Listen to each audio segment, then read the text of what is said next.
आपको बताएं, वज़ीर आला सिंध मुराद अली शाह कहते हैं कि मौक़े हक़ में पाकिस्तानी अवाम और पाक फ़ौज के इत्तेहाद ने दुश्मन को मुकम्मल शिकस्त दी। दुश्मन भारत को वो सबक दिया गया जो वो बरसों याद रखेगा। भारतीय मीडिया ने ख्वाबों में पूरा पाकिस्तान कब्जे में ले लिया था। पाकिस्तान चाहता तो जिंद भारत के 74 जहाज़ भी गिरा सकता था। वो सिंध असम्बली में मौक़े हक़ के हवाले से करारदाद पेश किए जाने के मौके पर खिताब कर रहे थे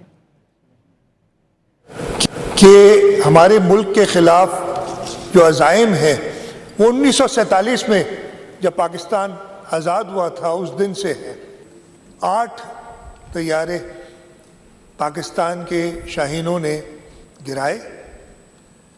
ये टोटल ऑपरेशन 52 मिनट का था और अभी उन्होंने क्लियर किया है कि असल में उस दिन भारत के 74 या 75 तैयारे हवा में थे और वो सारे टारगेट पे थे।